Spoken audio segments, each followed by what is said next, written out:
Bismillah,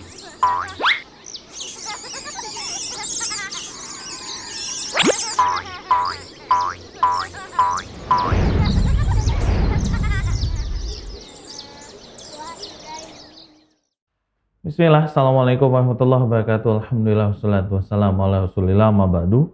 Pemirsa Syah TV dimanapun Anda berada, Alhamdulillah, puji dan syukur kita kepada Allah Subhanahu wa Ta'ala karena atas limpahan nikmat, karunia, taufik dan hidayah kita bisa berkumpul kembali seperti biasa setiap pekannya pada hari Kamis pukul 9.00 waktu Indonesia bagian Barat, insya Allah Ta'ala sampai nanti pada pukul 10.30 waktu Indonesia bagian Barat.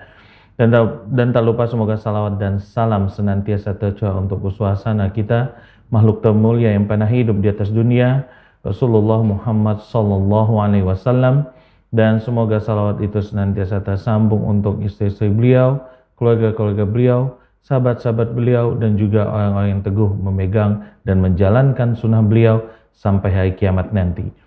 Pemirsa Syah TV dimanapun Anda berada, seperti biasa setiap Kamisnya, seperti yang sudah saya sampaikan tadi, kita akan mengikuti serial kajian parenting dengan tema bijak mendidik anak yang insya Allah Ta'ala akan disampaikan oleh guru kita Ustadz Abu Salma Muhammad Hafizahullah Ta'ala. Dan untuk pemirsa Syah TV yang semoga dirahmati Allah dimanapun Anda berada, Anda bisa mengikuti kajian ini secara live langsung lewat televisi satelit yang ada di rumah Anda ataupun lewat media seperti YouTube dan juga media-media lainnya. Dan bagi Anda yang ingin bertanya, kami persilakan untuk bertanya di line telepon 0822 8888 6630 ataupun bisa di nomor yang sama untuk WhatsApp. Dan bagi Anda yang sedang menontonnya lewat YouTube, silakan untuk bertanya lewat kolom komentar. Dan Alhamdulillah, karena Ustadz juga sudah hadir bersama kita, dan ini kita tayangkan live langsung dari kediaman beliau. Untuk itu kami persilakan kepada guru kita Ustadz Abu Salma Muhammad Hafizahullah Ta'ala untuk memberikan materi pada pertemuan kita pagi hari ini. Kami minta kepada seluruh pemirsa Syah TV dimanapun Anda berada untuk luruskan niat kita pada pagi hari ini untuk menuntut ilmu dan ikhlaskan Allah Ta'ala. Kepada Ustadz, falyatafaddal maskura Ustadz. Baik, Bismillah, Alhamdulillah, wassalatu wassalamu ala la nabiyya ba'dah.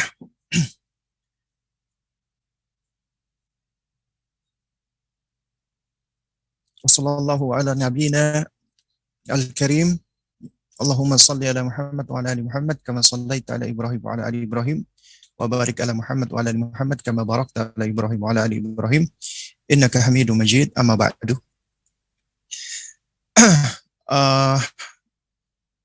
Para pemirsa Rosyad TV dan juga kawan-kawan dan sahabat-sahabat yang mengikuti kajian kita pada pagi hari ini, di manapun antum berada, alhamdulillah, ya kita bersyukur kepada Allah Subhanahu wa Ta'ala yang mana di pagi hari ini kita diperkenankan Allah Subhanahu wa Ta'ala untuk dapat bersua kembali di pertemuan kita yang kedua, yaitu dari serial kajian pengasuhan Islam atau pendidikan Islam atau parenting Islam yang diselenggarakan oleh teman-teman dari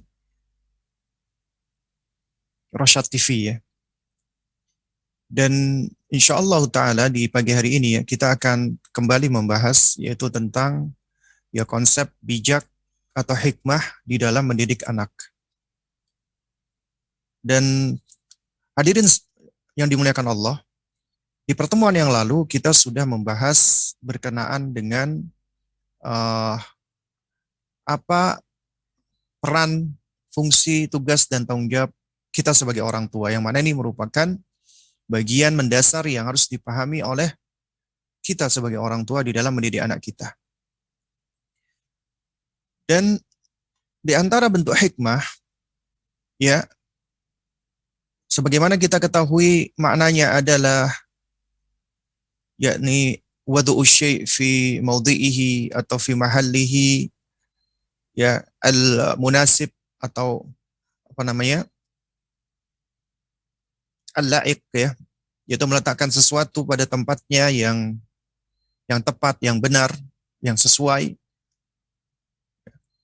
Oleh karena itu, Hikmah ini menuntut kita agar kita memiliki ilmu, agar kita memiliki pengetahuan.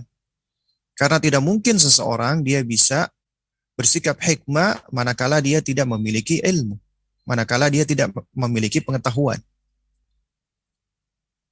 Dan hikmah itu juga mengharuskan seseorang ketika dia memiliki ilmu, maka ilmu itu menjadikan dirinya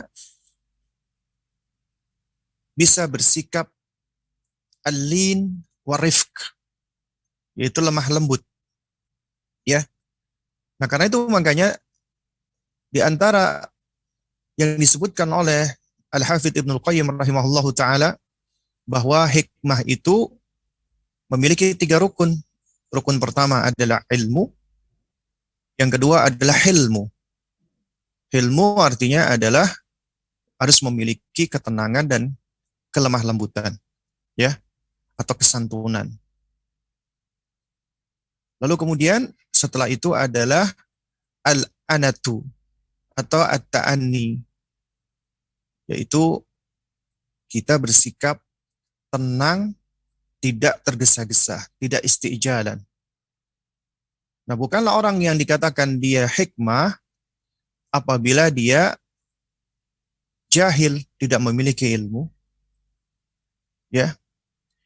Atau juga tidak dikatakan seseorang itu memiliki hikmah apabila dia bersikap qaish, ya. Qaish artinya dia tidak memiliki kesantunan. Dan juga tidaklah dikatakan hikmah apabila dia selalu ingin segala sesuatunya itu instan, cepet-cepetan, ya, tergesa-gesa. Padahal kita tahu namanya tarbiyah itu adalah proses yang di dalamnya membutuhkan langkah demi langkah, fase demi fase, perilaku demi perilaku, syai'an fa syai'an, sedikit demi sedikit. Ini yang sebagaimana diterangkan oleh para ulama kita seperti Al-Imam Al-Baydawi rahimahullah di dalam tafsir beliau, ketika beliau menjelaskan tentang tarbiyah atau pendidikan, beliau mengatakan bahwasanya kata Rabb, yaitu Allah Subhanahu wa taala adalah Rabbuna, kata Rabb itu ya secara asal ya minat tarbiyah, itu memiliki akar kata yang sama dengan kata tarbiyah. Maknanya adalah tablighu syai' ila kamalihi syai'an fa syai'an. Menghantarkan sesuatu kepada kesempurnaannya, keoptimalannya sedikit demi sedikit.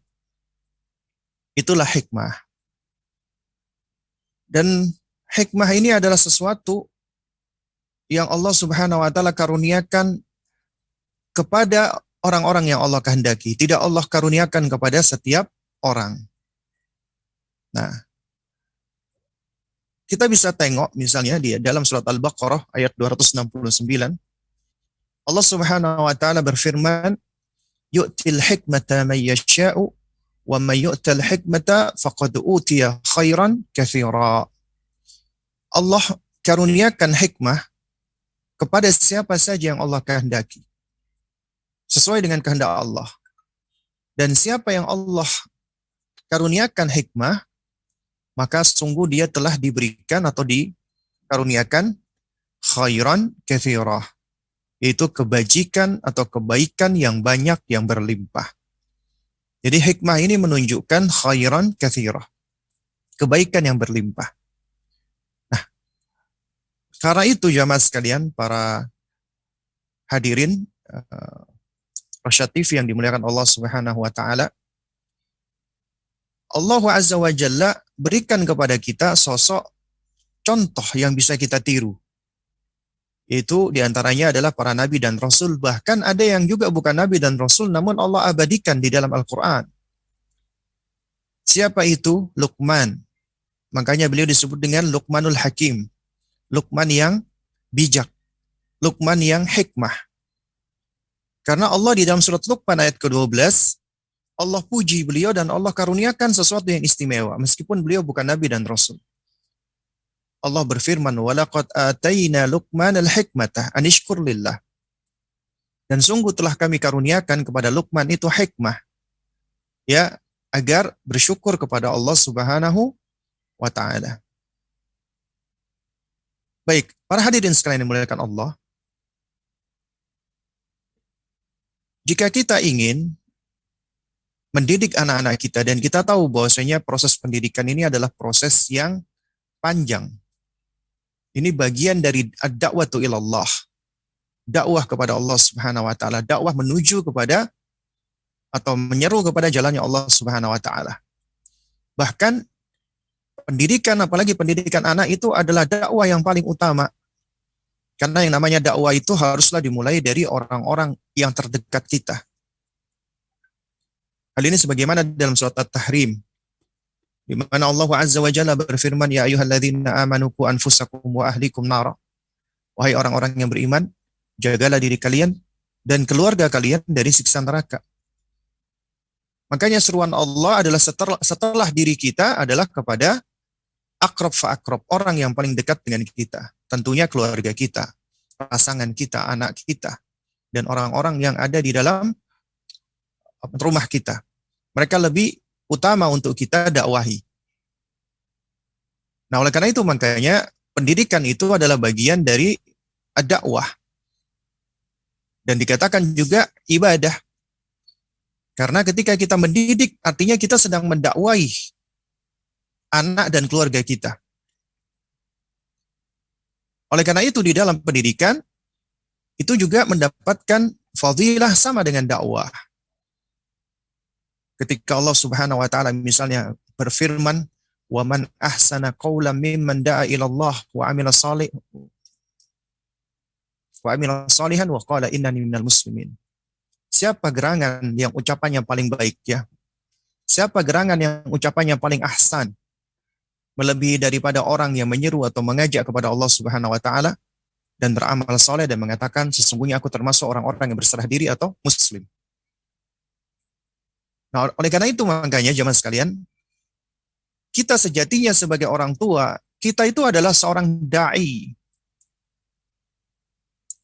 Adalah seorang yang berkewajiban untuk berdakwah. At least setidaknya untuk keluarga kita.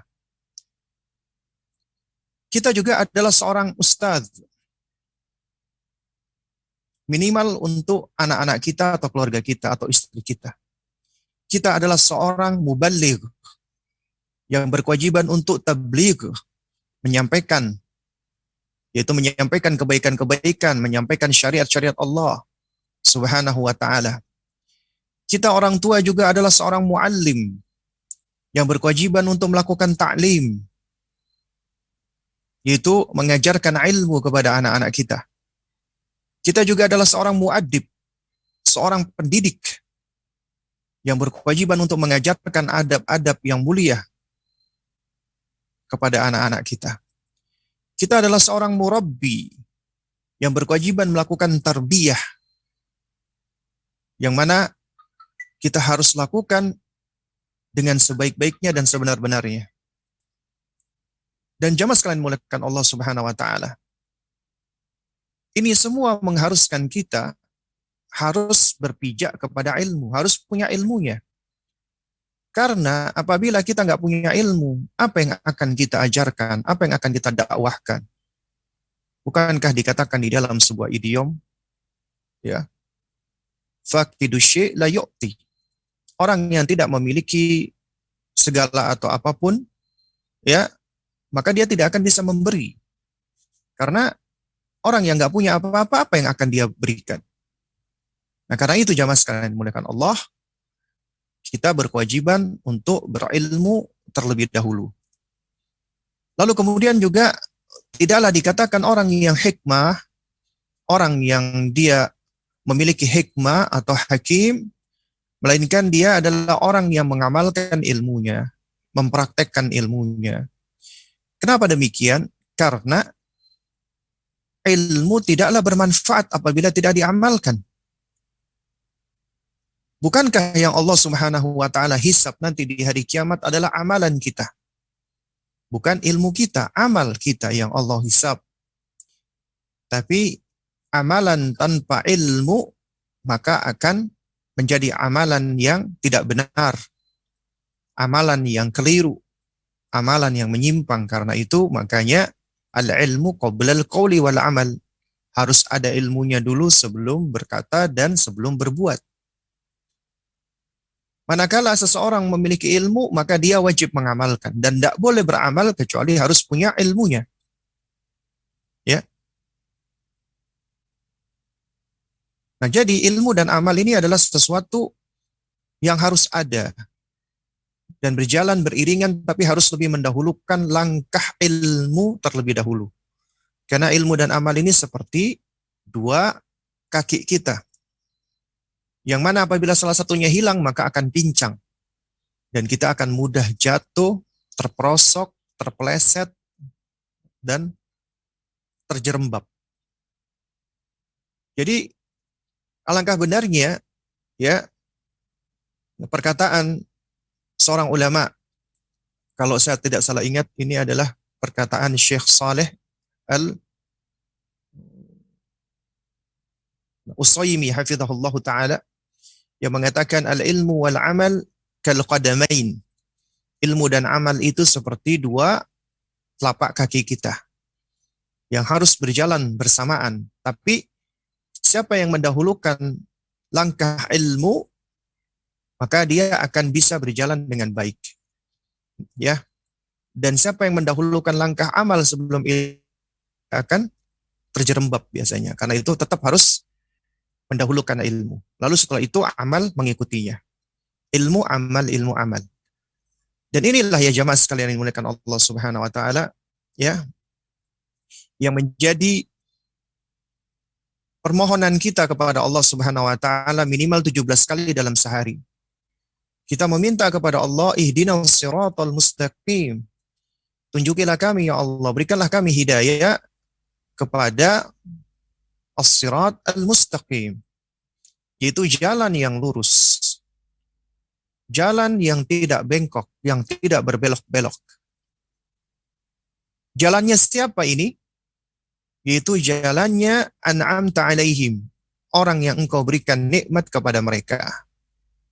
Dan jamaah sekalian yang dimuliakan Allah Subhanahu wa taala, tidak ada manusia, ya, yang Allah Subhanahu wa taala berikan nikmat paling besar, ya, itu melebihi daripada siapa? Ya, melebihi daripada para nabi, ya, daripada para rasul, ya. Sebagaimana Allah sebutkan dalam surat An-Nisa ayat 69, ya. Ketika Allah Subhanahu wa taala berfirman, "Wa may yuti'illaha war rasulah." Siapa yang menaati Allah dan Rasulnya. Jadi orang-orang yang menaati Allah dan Rasulnya, maka faulaika ma'alladzina an'amallahu alaihim. Maka mereka, ya, akan bersama dengan kaum yang Allah berikan nikmat kepada mereka. Mereka akan bersama dengan orang-orang yang Allah berikan nikmat kepada mereka. Siapa mereka itu? Minan nabiyyin, dari para nabi. Karena para nabi adalah manusia-manusia paling baik di muka bumi ini. Was-siddiqin, dan orang-orang yang siddiq, orang-orang yang jujur, orang-orang yang benar. Was-syuhada, dan orang-orang yang mati syahid. Ya, was-salihin, dan orang-orang yang saleh. Ini adalah 4 golongan, ya, manusia yang Allah berikan nikmat yang paling besar. Karena kita tahu nikmat yang paling besar itu bukanlah nikmat harta, nikmat anak, nikmat dunia, bukan. Tapi nikmat hidayah. Dan mereka ini adalah orang-orang yang Allah karuniakan nikmat hidayah tersebut. Yang mana dengan hidayah tersebut, mereka menjadi orang-orang yang paling berbahagia. Meskipun kesulitan melanda. Karena kelak Allah Azza wa Jalla akan tempatkan mereka ke tempat yang paling mulia, yaitu di dalam surganya. Makanya setelah Allah menyebutkan mereka ini, an-nabiyyin, as-siddiqin, asy-syuhada, dan as-salihin, Allah memuji dan mengatakan, wa hasuna ulaika rafiqah. Dan sungguh mereka adalah sebaik-baik teman dekat, ya.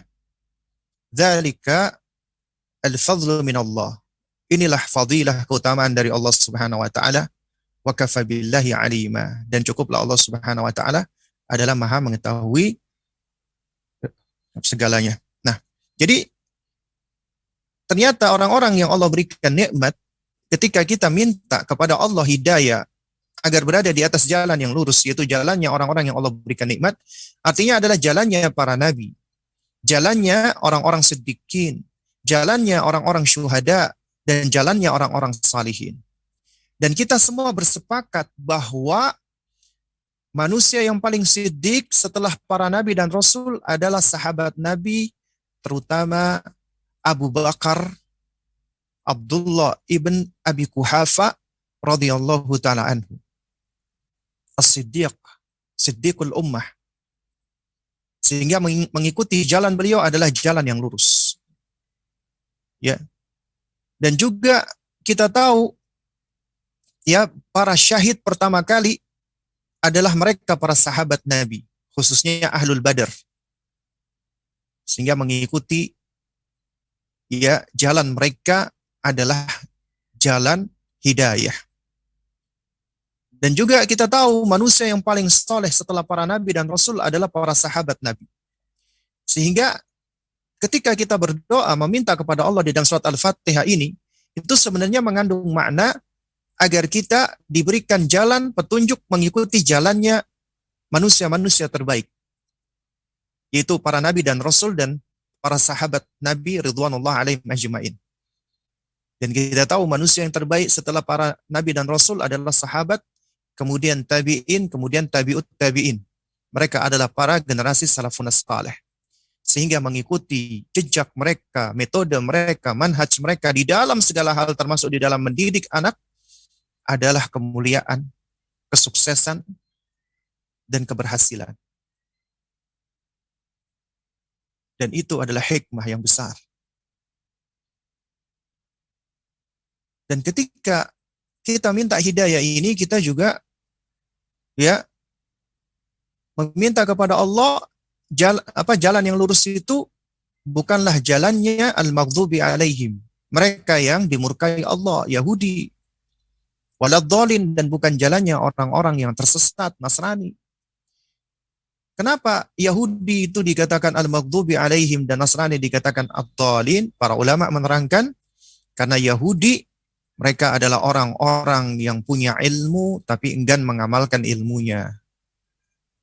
Ya, mereka adalah orang-orang yang arafal haq, mengetahui kebenaran tapi tidak mengikuti kebenaran. Sementara di sisi lain orang-orang Nasrani mereka adalah orang-orang yang semangat beramal, tapi ternyata tidak diiringi dengan ilmu, tidak memiliki pijakan ilmu, tidak punya dasar ilmu. Akhirnya amal mereka tanpa ilmu, amalan yang tersesat. Oleh karena itu para ulama menerangkan hidayah Allah dalam hal ini ada dua macam.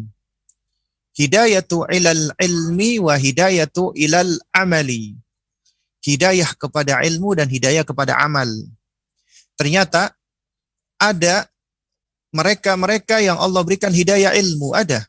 Tapi tidak Allah berikan hidayah untuk beramal. Enggan beramal. Tidak mau beramal. Mereka adalah Yahudi. Makanya Allah Subhanahu wa ta'ala murkai mereka. Al-maghdub alaihim. Kemudian juga ada mereka-mereka yang Allah berikan hidayah untuk beramal. Tapi tidak Allah berikan hidayah untuk berilmu. Mereka adalah orang-orang Nasrani. Sehingga mereka beramal tanpa ilmu. Akhirnya mereka pun tersesat. Ya. Alhamdulillah. Kita Allah berikan taufik sebagai muslim. Seorang muslim adalah mereka yang berjalan di atas jalan yang wasat, pertengahan. Jalan yang lurus, tidak berbelok-belok. Jalan yang hanif. Jalan Islam. Dan jalan ini adalah jalan yang mengumpulkan dan menghimpun antara ilmu dan amal. Ilmu dan amal. Karena itulah hikmah yang sebenarnya. Ilmu, amal. Makanya tidaklah dikatakan seseorang itu hakim, orang yang hikmah, kecuali apabila dia adalah orang yang aliman wa amilan. orang yang alim dan orang yang beramal. Orang yang berilmu dan orang yang mengamalkan ilmunya. Itulah orang-orang yang hakim, orang-orang yang bijaksana. Ya. Jamaah sekalian yang dimuliakan Allah Subhanahu wa taala. Di sini ada sedikit faidah yang menarik ya. Ketika kita kaitkan dengan hadis Al-Irbad bin Sariyah radhiyallahu taala anhu. Itu hadis yang menceritakan tentang ya nasihat perpisahan Nabi SAW. Nah, di antara nasihat Nabi ketika itu mengatakan ya, man ya'ish minkum min ba'di fasayara ikhtilafan katsira. Siapa di antara kalian yang masih hidup sepeninggalku nanti, maka kalian akan melihat perpecahan yang banyak. Nabi menubuatkan akan adanya perpecahan di tengah umat yang begitu banyaknya. Ini penyakit yang akan ditimpa oleh umat.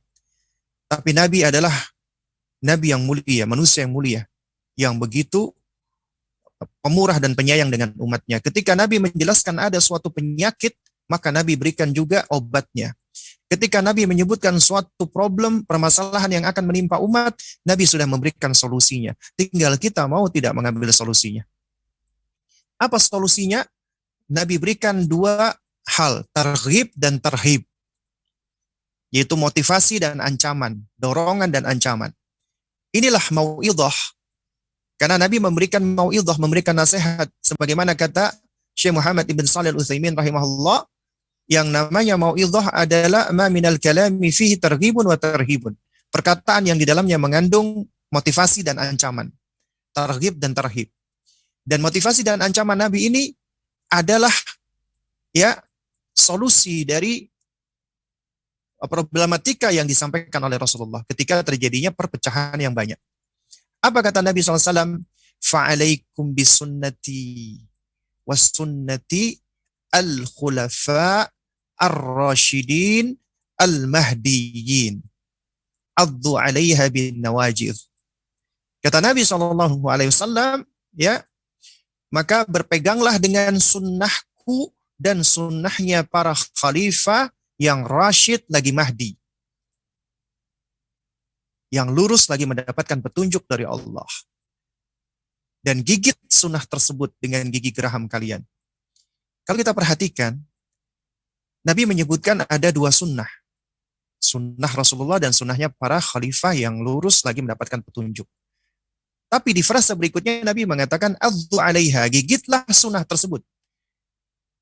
Nabi jadikan sunnahnya beliau dengan sunnahnya al-khulafa ar-rasyidin al-mahdiyyin sebagai satu sunnah. Satu kesatuan yang tidak dipisahkan. Ya, ini menunjukkan bahwasanya jalannya para khalifah yang lurus adalah bagian daripada jalan Islam. Ya. Dan yang menarik ya jamaah sekalian, para ayah dan para bunda dan para pemirsa Rasyad TV, ketika Nabi memberikan atribut atau sifat kepada para khalifah yang lurus ini, yaitu Nabi berikan dua sifat. Pertama Rasyid, yang kedua Mahdi. Dan jamaah sekalian yang dikatakan dengan Rasyid, Rasyid itu adalah orang-orang yang arafal haq wa taba'ah. Orang-orang yang mengetahui kebenaran dan dia langsung mengikutinya. Itu adalah orang-orang yang rasyid. Tahu kebenaran, dia ikuti. Lawannya adalah orang-orang yang ghawi. Mereka adalah orang-orang yang mengetahui kebenaran tapi enggan mengikutinya. Siapa ini? Yahudi. Tahu kebenaran. Mereka tahu dan meyakini Muhammad bin Abdullah SAW itu Nabi dan Rasul. Tapi mereka enggan mengikuti. Kenapa? Karena sentimen-sentimen ras dan yang semisalnya. Karena mereka tidak terima Nabi terakhir tidak berasal dari keturunan Israel. Dari Bani Israel, tapi dari keturunan Ismail. Dari bangsa Arab. Mereka tidak terima. Karena mereka memiliki sentimen ras yang begitu tinggi. Nah, Allah sifatkan para al-khulafa ini dengan ar-rasyid. Karena mereka adalah orang-orang yang tahu kebenaran, mereka ikuti. Punya ilmu, mereka amalkan. Ini adalah salah satu karakter dari jalan yang lurus. Makanya kita diperintahkan mengikuti mereka. Dan atribut yang kedua yang disampaikan oleh Nabi, mereka adalah orang-orang yang mahdi. Artinya mendapatkan petunjuk dari Allah Subhanahu wa taala.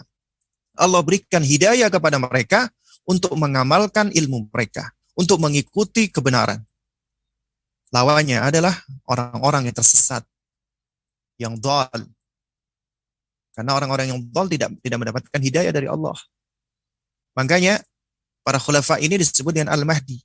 Mereka mendapatkan hidayah dari Allah untuk menerima kebenaran dan mempraktekkannya atau mengamalkan. Jadi ternyata ini adalah dua sifat yang juga menghimpun antara ilmu dan amal. Dan ini adalah karakternya orang-orang yang hikmah. Tapi sebagaimana kata Allah, yu'til hikmata may yasha, Allah berikan hikmah itu kepada siapa saja yang Allah kehendaki.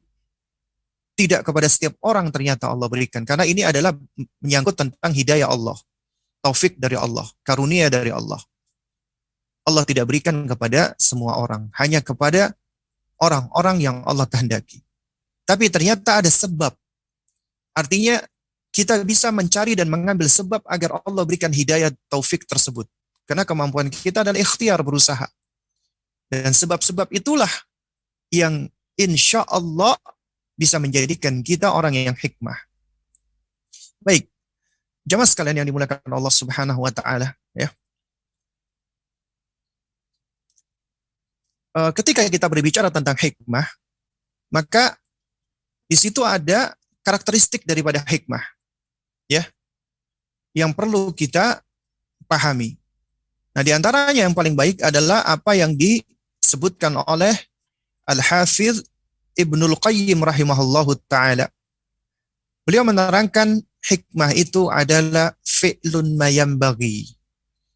Melakukan sesuatu yang tepat, yang sesuai, yang sepatutnya.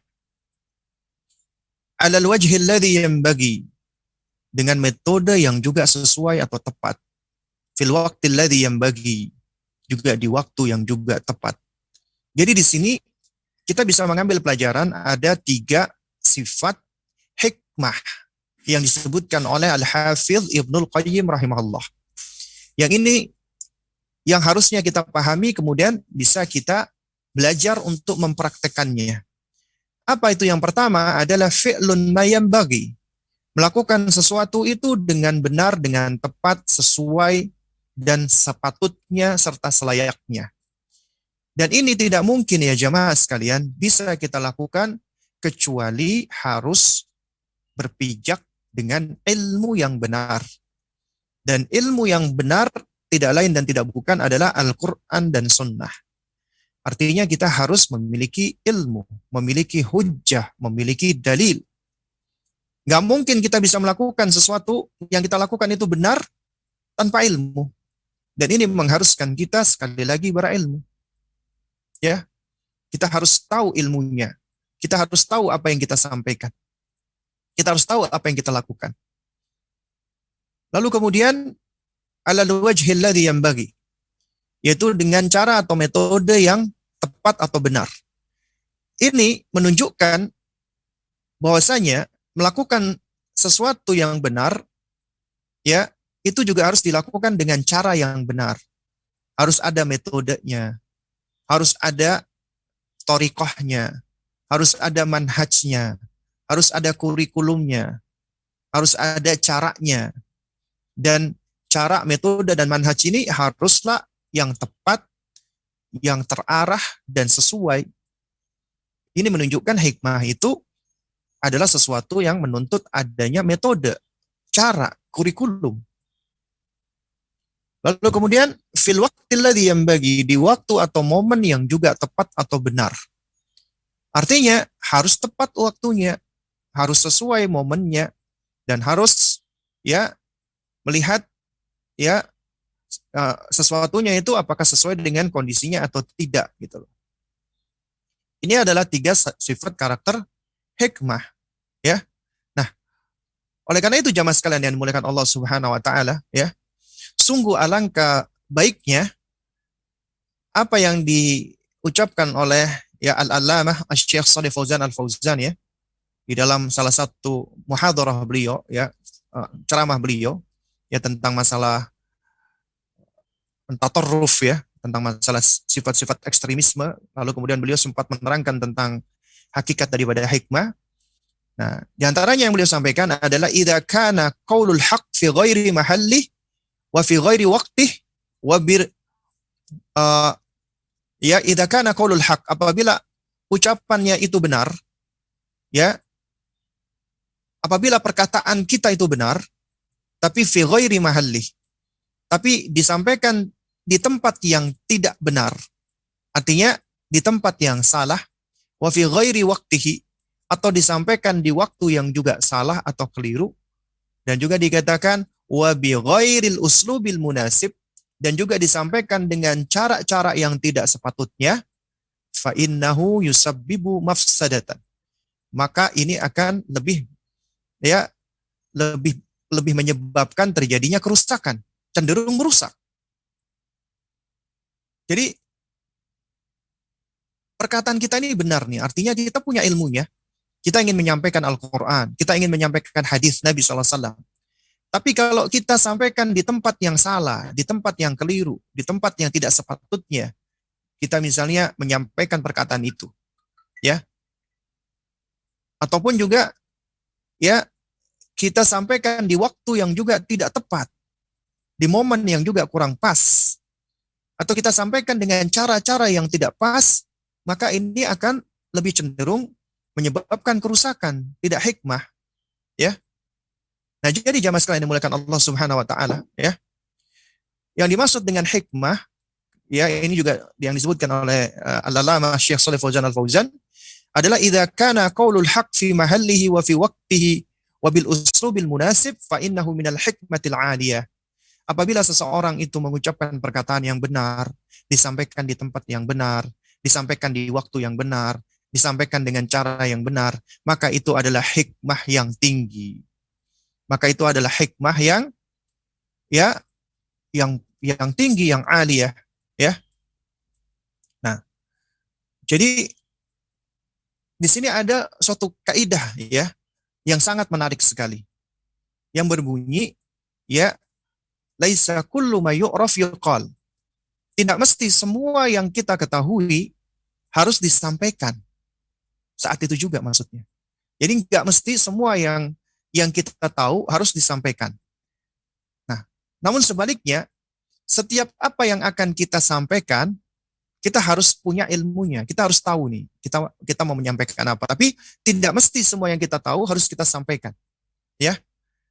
Kenapa? Karena walaisa kullu ma yuqal hadara ahluhu.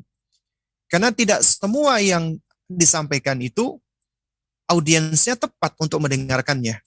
Orang-orangnya pas untuk mendengarkan perkataan tersebut. Dan walaisa kullu ma hadara ahluhu hana waqtuhu. Dan tidak pula, ya, orang-orang atau audiens yang tepat ketika itu hadir, waktunya juga tepat untuk disampaikan, momennya juga pas. Dan walaisa kullu mahana waktu sahha qauluh. Dan juga tidak semua waktu yang ketika itu pas untuk disampaikan, namun ternyata perkataannya sahih, ucapannya benar. Ya. Jadi ini menunjukkan pentingnya kita harus bisa melihat. Nah, ini mengharuskan kita, ya, untuk mengetahui tentang kondisi objek anak didik kita atau anak kita atau objek dakwah kita. Makanya di situ ada yang namanya mura'atul mad'uwin, memperhatikan kondisi objek dakwah. Dalam hal ini objek dakwah kita adalah anak-anak kita, ya, atau atau istilahnya dalam hal ini, ya,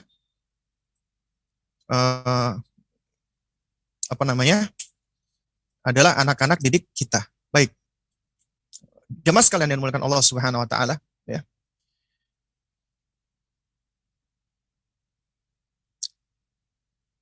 Jadi ketika kita berbicara tentang hikmah atau bijak di dalam mendidik anak, maka ada poin-poin yang perlu kita perhatikan. Ya, dan ini merupakan bagian dari hikmah dan faidah sabda baginda Nabi yang mulia alaihi salatu wassalam, yang mana Nabi mengatakan, ya, la yu'minu ahadukum ya. Nah, man kana yu'minu billahi wal yaumil akhir falyakul khairan aw liyasmut ya.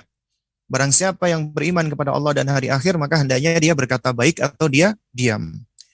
Ini adalah pondasi dari bersikap hikmah. Artinya begini, artinya ya, kita ya apabila ingin bersikap hikmah ya jamaah sekalian ya. Ini mohon maaf ya, ada hewan ya. Jadi jika kita apabila kita hendak bersikap hikmah ya, diantaranya ketika kita akan berbicara ya, beranjak dari hadis Nabi tadi, yaitu siapa yang beriman kepada Allah dan hari akhir hendaknya dia berkata baik atau dia diam. Artinya kita harus memastikan nih perkataan kita adalah perkataan yang baik. Karena itu kita harus tahu ini. Artinya kita harus memiliki ilmu akan apa yang kita akan sampaikan. Karena hikmah itu mengharuskan kita untuk mengetahui ya manaqul, apa yang kita ucapkan, atau manaf'al, apa yang kita lakukan. Kemudian juga lima nakul atau lima naf'al, untuk apa kita menyampaikannya, karena apa kita melakukannya. Ini juga mengharuskan kita mengetahui pendorong motivasi kita melakukannya. Kita melakukan itu apa dorongannya, apa tendensinya, apa tujuannya. Itu perkara yang harus kita pikirkan. Ya, lalu kemudian juga manaqul atau manaf'al, apa yang akan kita sampaikan, apa yang akan kita lakukan. Ya. Kemudian yang ketiga bima naqul atau bima naf'al. Bagaimana caranya kita menyampaikannya, bagaimana cara kita melakukannya. Artinya kita harus tahu nih uslubnya, caranya, metodenya. Lalu kemudian liman naqul. Kepada siapa kita ini ngomong. Ya. Ini sesuatu yang juga harus kita pertimbangkan. Karena tiap orang tentunya berbeda-beda. Ya, caranya, metodenya. Kemudian juga matanakul, kapan kita ya mengucapkannya. Ini juga mengharuskan kita tahu waktunya, tahu momennya. Nah, ini adalah karakteristik hikmah, bijak, ya, di dalam segala hal. Nah, termasuk di dalam mendidik anak. Baik. Jamaah sekalian yang dimuliakan Allah, ya. Nah, ini kita baru bicara masih dalam tataran konsep ya, dalam tataran kaidah. Ya. Dan ini adalah suatu hal yang harus kita bahas dahulu karena ini adalah pondasinya. Ya, karena ini adalah kerangka utamanya. Karena apabila kita nggak mempelajari dan nggak mengetahui tentang kerangka utamanya dan pondasinya, maka tentunya akan sulit. Kenapa? Karena bayangan itu mengikuti objeknya. Jika objeknya lurus, maka bayangannya akan lurus. Jika objeknya bengkok, maka bayangannya akan bengkok. Dan kalau nggak ada objeknya, maka nggak akan ada bayangan di situ. Jadi maksud saya adalah, ya, betapa banyak para orang tua ketika belajar itu selalu pengen yang praktis-praktis saja. Pengen langsung ya berupa tips dan triks ya. Kalau kita perhatikan banyak pertanyaan di dalam kajian-kajian, Ustadz bagaimana caranya yang mudah agar kita bisa begini, bagaimana caranya yang simple, bagaimana caranya. Jadi yang lebih banyak dilihat itu adalah how to, bagaimana dan bagaimana. Ya ini bukan suatu hal yang jelek, bukan suatu hal yang buruk, bukan. Karena ini adalah bagian dari kita ingin mengetahui tentang suatu metode, cara. Tapi jangan lupa di situ ada proses. Nah, tapi yang paling penting dari itu semua adalah sebelum kita beranjak kepada cara atau metode, ada hal-hal yang bersifat prinsipil yang merupakan pijakan-pijakan. Karena seakan-akan kita bagaimana cara kita melangkah sementara kita tidak tahu nih. Ya, pijakan-pijakan langkah kita.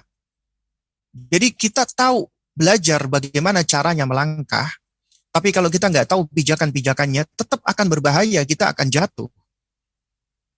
Jadi yang harus kita cari tahu dulu adalah pijakannya, pondasinya, dasarnya, baru tinggal kita mempelajari bagaimana caranya melangkah. Karena kalau kita bicara tentang masalah technical, practical, cara, ini adalah sesuatu yang bisa dipelajari berangkat dari pengalaman, ya, kemudian kita berusaha sendiri, atau kita juga bisa belajar dari yang lainnya. Dan perlu kita ketahui, yang namanya perkara-perkara praktikal, teknikal, itu seringkali antara satu dengan yang lainnya itu berbeda karena kondisi berbeda. Kondisi keluarga yang satu berbeda dengan kondisi keluarga yang lain. Sehingga bisa jadi suatu cara yang diterapkan oleh metode ini efektif buat dia, tapi tidak efektif buat yang lainnya. Nah, tapi kalau kita udah belajar tentang pijakan, kaidah, nah, maka kaidah dan pijakan inilah yang akan menggiring kita untuk bisa mencari bagaimana cara atau metode yang paling tepat dan yang paling sesuai dengan keluarga kita atau dengan anak-anak kita. Ya. Nah, jamaah sekalian yang dimuliakan Allah, ya. Mungkin di sini akan saya contohkan ya. Satu saja ya dikarenakan waktu ya. Contoh ya. Contoh ketika kita berbicara tentang masalah hikmah. Di antara bentuk hikmah orang tua adalah orang tua itu harus mengenal anaknya. Harus ngerti anaknya. Kenapa? Karena orang tua yang membersamai anak, dia harus tahu dong, harus kenal nih. Apa yang harus dia kenali dari anaknya? Dia harus kenali banyak aspek. Mulai dari perkembangannya, aspek sosialnya, aspek emosinya, ya. Kemudian juga aspek-aspek yang lainnya. Artinya orang tua harus mengobservasi dan mengamati anaknya. Lalu kemudian sebelumnya dia juga harus sudah punya ilmu, artinya dia harus sudah belajar, ngerti ini. Kalau anak-anak itu di tiap fase-fase perkembangannya itu memiliki karakteristik atau muyulul atfal yang berbeda-beda. Nah, ini harus dipahami oleh orang tua. Ini adalah bagian dari agar kita bisa bijak di dalam menghadapi mereka. Kenapa? Karena tentunya suatu hal yang tidak sama ketika misalnya kita memberitahu anak usia 1,5 tahun dengan anak usia 3 tahun, dengan anak usia 7 tahun, dengan anak usia 12 tahun, dengan anak usia 15 tahun. Itu adalah suatu hal yang tidak sama, berbeda. Nah, karena itu, ya Syekh Dr. Ahmad bin Nasir At-Tayyar di dalam bukunya Kaifa Turabbi Abna'aka, ketika beliau menyebutkan ya 30 kaidah di dalam mendidik anak, ya. Itu kaidah yang pertama itu adalah kaidah yang merupakan pijakan dari bagaimana kita bisa bersikap hikmah kepada anak-anak kita, melihat perkembangan usianya. Nah, oleh karena itu makanya beliau bawakan quote di buku tersebut yang berbunyi la ibnaka sab'an atau fi sab'in wa adibhu sab'an atau fi sab'in. Baik, jamaah sekalian yang dimuliakan Allah Subhanahu wa taala ya. Baik ya. Jadi di antara yang diterangkan oleh Syekh Dr. Ahmad bin Nasir At-Tayyar ya, hafizahullah ta'ala, bahwa kaidah yang pertama yang beliau sebutkan itu adalah kaidah yang menyangkut tentang pentingnya orang tua mengetahui tentang fase perkembangan anak. Karena ini adalah bagian dari hikmah, yaitu ajaklah bermain anakmu di usia 7 tahun pertama, kemudian adibhu, ya didik dia, disiplinkan dia di usia 7 tahun kedua, baru kemudian ya wasahibhu, bersahabatlah di usia 7 tahun yang ketiga. Nah, ini adalah poin-poin yang sangat penting sekali ya, dan itu memang butuh penjelasan yang detail ya tentang contoh-contohnya. Nanti insya Allah akan kita bahas di kesempatan berikutnya.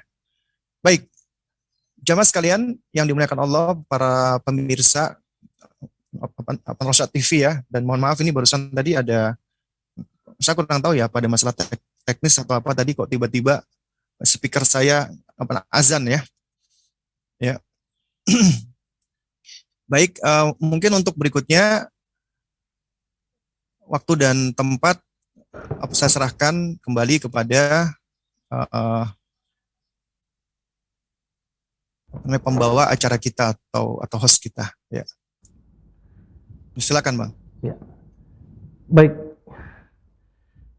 jazakallahu khairan Ustadz, barakallahu fikum atas materi yang sudah disampaikan, dan kami ingatkan kepada pemirsa Asia TV dimanapun Anda berada, kami membuka pertanyaan di line telepon 0822 88 88 6630. Kami ulangi, bisa juga di line telepon yang tadi sudah kami sampaikan, dan juga bisa chatting di WhatsApp di 0822 88 88 6630.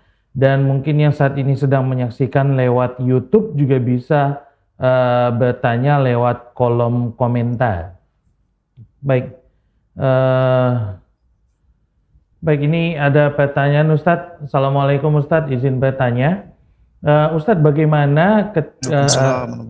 bagaimana untuk membuat visi antara orang tua dan juga guru menjadi satu visi yang sama? Karena kadang kesibukan dari orang tua membuat orang tua ini tidak bisa memonitor secara intensif kepada anak. Mungkin Ustadz bisa memberikan penjelasan. Tafadhol Ustadz. Baik.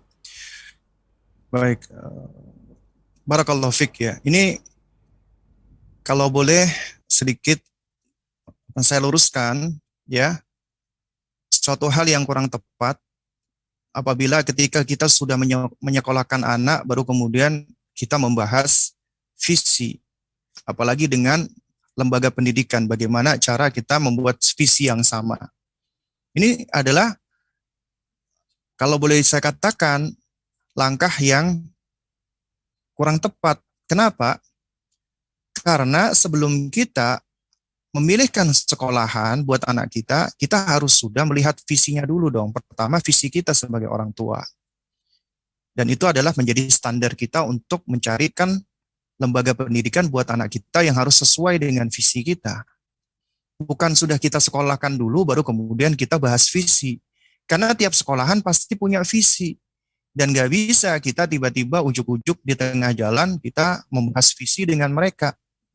Karena itu, yang kita lakukan pertama kali adalah kita harus sudah menentukan nih apa visi kita sebagai orang tua, baru kemudian kita cari lembaga pendidikan yang searah sesuai dengan visi dan misi kita di dalam mendidik anak kita. Yang benar seharusnya seperti ini langkahnya. Ya. Dikarenakan kalau kita misalnya sudah memilihkan sekolahan, baru kemudian kita berusaha untuk menyamakan visi, ini suatu hal yang tentunya akan sangat sulit sekali. Jadi harus dimulai dari awal, ketika hendak mencari sekolahan, menentukan sekolahan, maka lihat visinya apa. Kemudian juga yang kedua, ya, itu juga kita harus melihat bahwasanya ini bagian dari paradigma mindset ya. Ya, kita juga harus melihat lembaga pendidikan itu di sini adalah dia sebagai apa. Sepatutnya, dan ini memang yang seharusnya, lembaga pendidikan termasuk guru-guru yang ada di dalamnya itu adalah mitra atau partnernya orang tua di dalam mendidik anak. Jadi bukan sebagai tempat penitipan anak ketika orang tua kerja atau orang tua beraktivitas lain, maka anaknya dititipkan pendidikannya. Jadi ini adalah paradigma yang harus kita luruskan.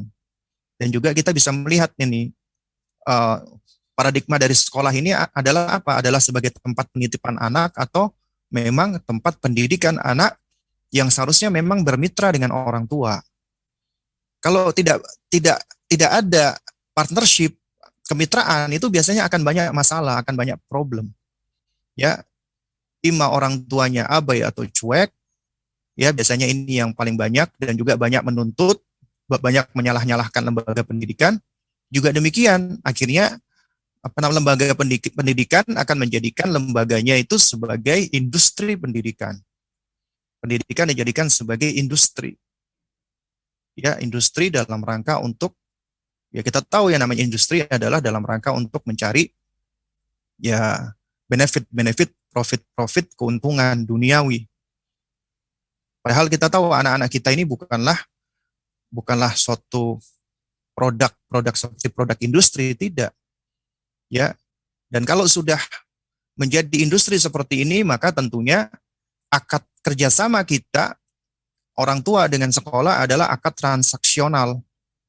Kalau sudah akad transaksional berarti guru sifatnya adalah seperti pegawai.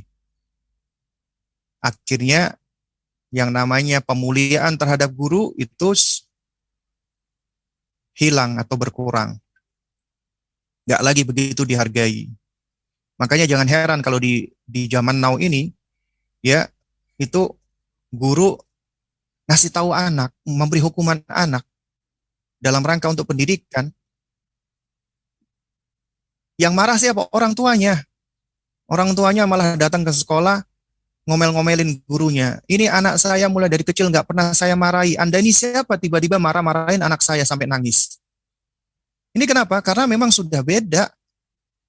Mindsetnya, paradigmanya berbeda, konsepnya berbeda, visi misinya berbeda. Dan ini sulit kalau sudah seperti ini. Karena itu makanya sebelum kita menentukan sekolah, dan ini kewajiban kita, kita harus menyeleksinya dengan sebaik-baiknya. Lihat visinya, misinya, dan kemudian kurikulumnya, dan kemudian tujuannya Anda ingin menyekolahkan apa, itu semua harus sudah kita persiapkan. Bukan sudah kita sekolahkan, baru kemudian muncul masalah, baru kemudian kita bicarakan.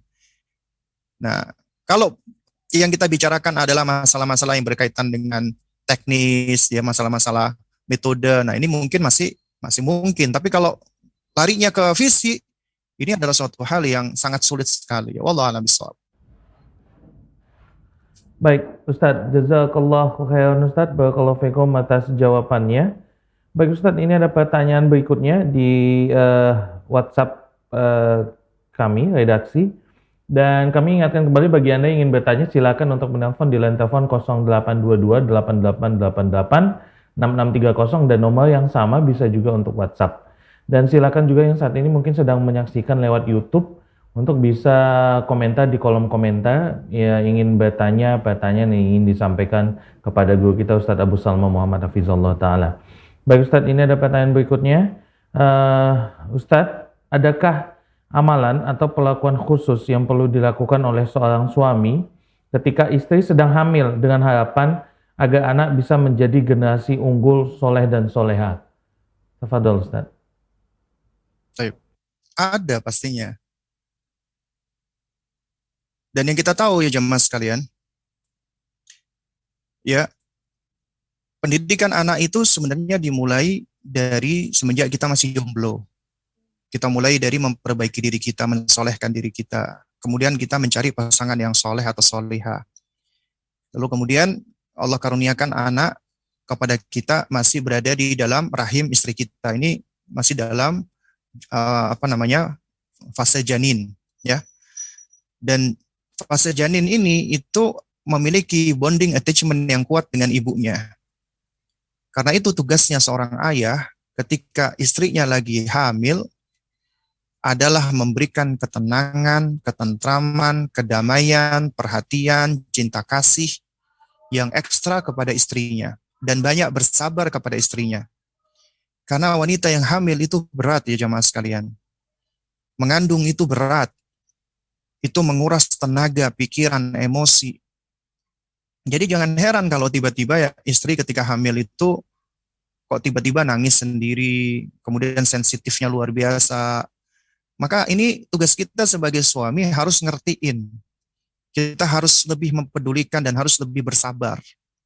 Lebih memberikan ketenangan dan ketentraman. Ingat, janin yang ada di dalam rahim istri kita itu secara sebab kauniyah ya itu dipengaruhi kuat dengan ibunya. Artinya anak itu bisa merasakan emosi ibunya, bisa merasakan perasaan ibunya. Karena itu apabila ibunya itu suka stres, depresi, kesel, sebel dengan suaminya misalnya, itu juga bisa mempengaruhi sang anak.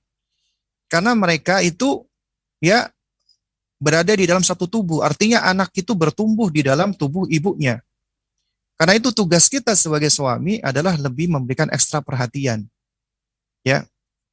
Nah, di antaranya adalah kita lebih peduli, lebih care sama istri, lebih kalem ngomongnya, lebih lemah lembut. Kemudian ketika istri ingin sesuatu yang memang bisa kita berikan, kita berikan. Ketika istri lagi ngambek, kita jangan balas dengan marah. Kita bersabar menghadapi itu semua.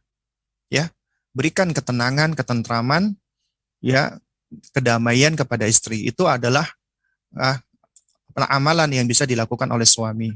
Dan pastinya, ya, apa namanya, uh, sebab-sebab syar'i seperti misalnya kita semakin banyak berdoa kepada Allah, kita semakin banyak beribadah kepada Allah, ya, dengan niatan bahwasanya kesolehan kita ini juga akan mempengaruhi dengan anak keturunan kita. Ini juga suatu hal yang tentunya baik, ya.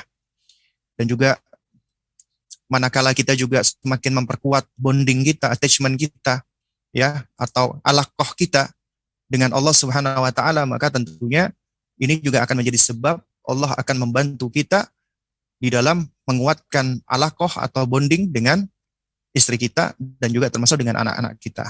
Ya wallahu a'lam bishawab, ya. Baik, jazakallah khairan Ustadz, barakallahu fikum atas jawabannya. Baik, alhamdulillah ini ada penanya dari pemirsa kita yang ada di YouTube. Assalamualaikum Ustadz, bagaimana cara memahamkan anak usia 9 tahun yang sudah menjadi kakak agar mau mengalah terhadap adiknya yang usianya 4 tahun? Karena sang kakak suka kesal jika diminta mengalah. Barakallahu fiik Ustadz. Wafik barakallah. Baik. Jemaah sekalian dimuliakan Allah, ya. Ketika kita dikaruniakan anak lebih dari satu, itu karunia dari Allah, nikmat dari Allah. Harus kita syukuri. Ya. Terus kemudian juga ini ujian dari Allah. Karena anak-anak kita ini, ya, mereka adalah entitas yang berbeda, punya karakter, atribut, dan sifat yang beda-beda. Kemudian juga dengan perbedaan usia mereka itu pun juga, ya, juga kita bisa melihat adanya perbedaan di dalam pola pikir dan seterusnya. Memang kita nggak bisa pungkiri anak-anak di bawah 7 tahun itu biasanya mereka lebih bersifat egosentris, ya, pengen menang sendiri, ya. Nah, sementara anak-anak yang sudah di atas itu dia lebih bisa bersifat sosiosentris. Tapi yang perlu kita pahami bersama adalah pertama, suatu hal yang tidak tepat apabila orang tua selalu meminta kakak untuk mengalah. Ini suatu hal yang kurang tepat, ya. Jadi hendaknya kita harus sudah membangun yang namanya batasan-batasan hak dan kewajiban, ya. Kalau misalnya itu ada sesuatu yang menjadi milik kakaknya, misalnya buku misalnya, kemudian diambil oleh adiknya terus bilang udahlah kak, biarin aja lah kak, kalah lah kak sama adik. Ini adalah suatu hal yang kalau kita lakukan itu kurang baik. Pertama, nggak baik buat kakaknya. Dia harus merasa mengalah terus. Akhirnya apa yang tadinya dia seharusnya sayang dengan adiknya itu mulai bukan timbul sayang, dia malah menjadi iri cemburu kepada adiknya. Kemudian yang kedua, si adik juga dia tidak akan belajar untuk mengetahui tentang, ya, batasan-batasan. Ya, jadi dia selalu ingin semua keinginannya dipenuhi. Padahal memenuhi semua keinginan anak itu adalah suatu hal yang tidak baik. Artinya dia perlu untuk juga belajar mengalah untuk menerima sesuatu yang memang bukan merupakan haknya dia, meskipun dia menangis. Karena kadang-kadang kita itu nggak tahan ngelihat anak kita menangis, kemudian ya udah dikasih. Anak kita pengen es krim, padahal dia lagi sakit nangis kita kasih. Padahal itu malah membahayakan. Nah juga sama, ketika dia pengen sesuatu, dia ngambil barang sesuatu dari kakaknya, maka kita harus dengan tegas sampaikan, meskipun anak itu masih egosentris, adik ini punya kakak, ya, adik sudah punya sendiri, atau ini buat adik, ini punya kakak, ya, ini adalah milik kakak. Kalau adik mau pakai, izin dulu dengan kakak. Minta izin. Kalau kakak izinkan, boleh adik mainkan. Tapi kalau kakak tidak mengizinkan, enggak. Jadi di situ ada hal-hal yang memang misalnya merupakan, ya, bagiannya sang kakak, punyanya dia, miliknya dia. Maka dia berhak untuk mempertahankan si kakaknya ini. Kita hanya bisa memberi nasihat, kita arahkan, kakak, adik itu sepertinya pengen bermain penasaran, ya. Jadi kalau bisa kakak ajak adik bermain bersama. Tapi jangan selalu dia disuruh mengalah. Ya, kalau setiap waktu dia disuruh mengalah karena mentang-mentang dia kakaknya, dia paling kakak, ini suatu hal yang tidak benar sebenarnya. Ya, nah ini makanya kita harus ngerti, ya harus paham tentang apa kebutuhan-kebutuhan anak dan juga kita harus sudah mengajarkan adanya rules di situ, adanya aturan-aturan, ya, adanya nizam yang harus sudah kita terapkan. Karena biar bagaimanapun juga anak-anak dari semenjak kecil harus sudah kita ajarkan nizam, aturan, di antaranya bersepakat. Ya, anak kecil juga kita harus bersepakat. Misalnya anak usia 4 tahun. Kakak kakak kalau sore adik kalau sore harus mandi ya, Dek. Ya. Baik ya, Dek. Kita ajak dia untuk bersepakat. Dan juga kita ajarkan dia konsekuensi. Artinya kalau dia tidak mau untuk melaksanakan apa yang dia sepakati, kita boleh berikan dia punishment tapi sesuai dengan usianya. Bukan punishment-punishment yang berat karena tentunya reward and punishment ya pada masing-masing fase itu adalah suatu hal yang tidak bisa kita samakan, ya. Nah, ini adalah di antara ya jawaban yang bisa saya sampaikan. Wallahu a'lam bishawab. Baik, jazakallah khairan Ustadz, barakallahu fikum. Alhamdulillah ini kita masih ada beberapa pertanyaan sedikit lagi ya Ustadz. Ini ada pertanyaan dari Ummu Abdullah di Jakarta. Bismillah, mau tanya Ustadz, dari sebelum lahir saya sering memperdengarkan lantunan ayat-ayat Al-Quran kepada anak dan sampai sekarang usianya 3 tahun masih seperti itu diperdengarkan ayat-ayat Al-Quran dan alhamdulillah hafalannya kuat, akan tetapi di perkembangan bicaranya lambat ya Ustadz atau speech delay. Itu saya gimana seharusnya Ustadz? Silakan Ustadz. Oh iya, jemaah sekalian dimuliakan Allah Subhanahu wa taala, ya. Di sini ada satu hal yang belum begitu saya pahami ya dari pertanyaan ya. Jadi ini anak udah terbiasa diperdengarkan Al-Quran sampai dia usia 3 tahun dan dikatakan perkembangannya baik ya. Karena kita tahu anak-anak itu belajar berbicara dari apa yang dia dengar. Ketika dia distimulasi pendengarannya, kemudian dia ditalkin, maka dia akan belajar bicara di situ, ya. Nah, anak-anak yang dia diperdengarkan Al-Quran, lalu kemudian tadi dikatakan ya, alhamdulillah, maksudnya artinya ya dari zahirnya berarti ini anak dia sudah bisa menirukan bacaan-bacaan Al-Quran tadi, meskipun dia masih perlu belajar, masih perlu untuk untuk memenuhi hak-hak huruf ya, karena dia masih belajar ngomong ya. Nah, sementara di sisi lain dia mengalami speech delay, ya, dia mengalami keterlambatan berbicara, ya. Nah, jadi jamaah sekalian dimuliakan Allah ya. Kalau kita berbicara tentang speech delay, ini memang banyak faktornya. Nah, namun kalau anak itu dia sudah mampu untuk misalnya mengikuti ayat-ayat Al-Quran, ya, itu seharusnya akan lebih mudah bagi kita untuk menstimulasi bicaranya dia. Dan kita bersyukur kepada Allah, misalnya ini anak sebelum dia bisa ngomong mama, papa, dia sudah bisa menyebut lafzul jalalah Allah. Itu jauh lebih membahagiakan orang tua seharusnya. Karena betapa banyak orang tua itu ketika anaknya lagi belajar ngomong, itu saling berebut siapa dulu yang disebutkan namanya. Ibunya kah, bapaknya kah, kakeknya kah, nenek kah, ya. Padahal kalau anak yang sudah sering ditasmi dan ditalkin dengan lafzul jalalah, maka dia akan menyebutkan kalimat-kalimat yang jauh lebih baik. Dan ini adalah salah satu tanda kebaikan, ya. Nah, jadi di sini saya masih belum paham ya. Yang dimaksud speech delay-nya di sini seperti apa? Kalau misalnya dia masih belum banyak bicara ataupun dia masih belum bisa ngomong dengan jelas ataupun seharusnya di perkembangan usia 3 tahun dia sudah bisa ya mengekspresikan keinginannya ataupun dia sudah bisa mengekspresikan atau menyampaikan yang dia inginkan ya dengan kalimat yang sederhana ya namun dia masih belum mampu, Nah, berarti di sini ada beberapa hal yang perlu kita perhatikan.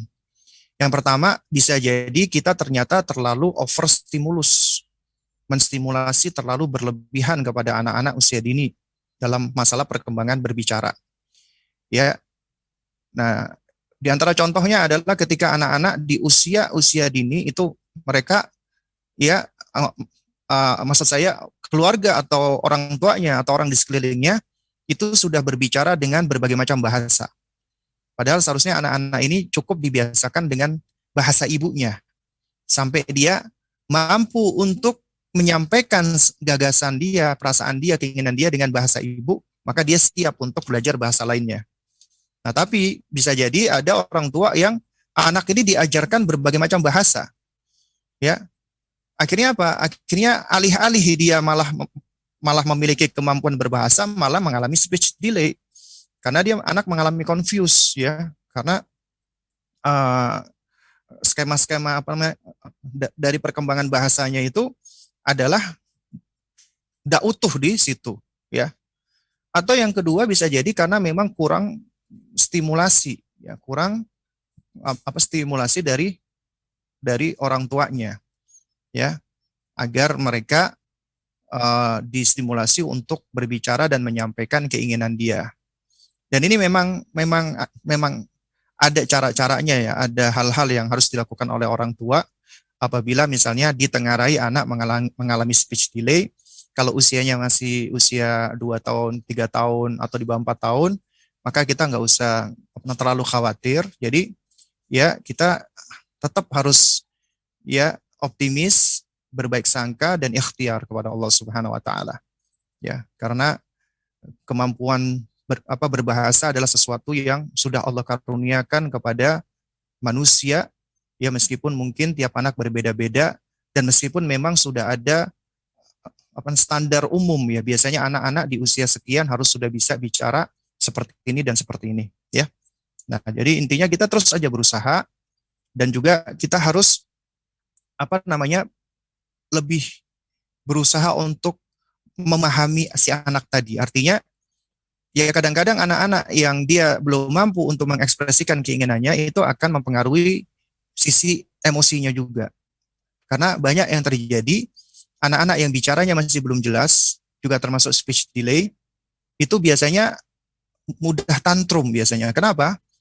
Karena dia merasa frustasi ketika dia tidak mampu menyampaikan dan ketika dia merasa tidak dipahami oleh orang lain. Karena itu makanya kita harus lebih tenang, kita lebih sabar di dalam menghadapi anak-anak seperti ini. Wallahu a'lam bishawab. Baik, jazakallah khairan Ustadz, barakallahu fikum. Dan Ustadz, alhamdulillah ini mungkin sebagai pertanyaan terakhir Ustadz, dan mungkin nanti Ustadz bisa memberikan penutup pada pertemuan kita pekan ini. Ini ada pertanyaan terakhir Ustadz. Assalamualaikum warahmatullahi wabarakatuh. Izin bertanya Ustadz, bagaimana cara menanamkan sikap teladan yang mudah ditiru dan difahami oleh anak-anak? Silakan Ustadz. Bagaimana ya caranya membentuk sikap teladan? Berarti ya caranya orang tuanya harus belajar, berilmu, mempraktekkan ilmunya. Dan kemudian juga harus jaim, jaga image di hadapan anak. Itu penting bagi orang tua. Jadi di hadapan anak-anak, apalagi anak kecil, kita harus menjaga perkataan kita. Kita harus menjaga perbuatan kita, ya. Dan ini adalah bagian kebaikan untuk diri kita dalam rangka untuk kita bisa menjadi lebih baik lagi, ya. Nah, jadi supaya kita bisa menjadi toladan bagi anak-anak kita, ya kuncinya kita harus menjadi orang yang pertama kali mempraktekkan ilmu. Karena anak-anak itu belajarnya meniru, mencontoh, mimikri, ya, menduplikasi apa yang dia lihat, apa yang dia dengar. Itulah yang akan ditiru dan diikuti oleh anak. Karena itu makanya kita harus menjadi contoh hidup yang bergerak, yang bisa ditiru kita. Ya. Nah, kayak misalnya contoh belajar adab bangun tidur. Nggak bisa kita cuma nyampein, tapi kita juga harus mencontohkan, kita mempraktekkan bersama-sama, ya. Dan suatu hal yang diperbolehkan, kita misalnya baca doa bersama.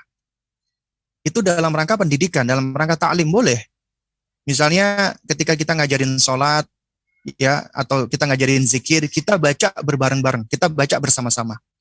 Ya, itu boleh sebagai bentuk pengajaran. Tapi setelah dia sudah hafal, maka dia diminta untuk membaca sendiri. Ya, supaya dia otonom dan apa namanya? Dan dia bisa melakukan itu tanpa perlu lagi disuruh atau diperintah, karena kita sudah melakukan pembiasaan. Ya, ya wallahu a'lam bishawab. Ya. Ya baik, jamaah sekalian yang dimuliakan Allah Subhanahu wa taala, ya dikarenakan ini tadi adalah pertanyaan terakhir ya. Jadi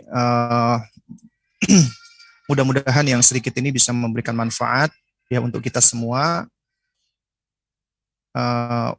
Mungkin di kesempatan yang akhir ini ya, yang ingin saya sampaikan adalah ya, kita tahu bahwasanya anak-anak kita itu adalah amanat dari Allah Subhanahu wa taala yang Allah serahkan untuk kita. Jadi berada di bawah punggung kita, kewajiban untuk memelihara, menjaga, mendidik ya anak-anak kita tadi.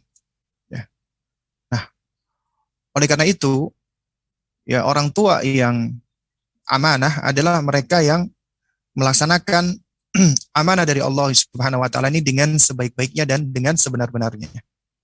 Ya. Nah, karena itu kita tidak bisa melakukan amanah ini kecuali dengan pertolongan Allah.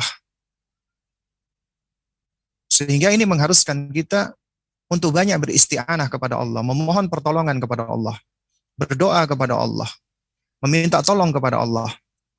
Karena tidak ada yang bisa menolong kita, memberikan kita kekuatan, bahkan memberikan kita taufik dan hidayah kecuali Allah Subhanahu wa taala.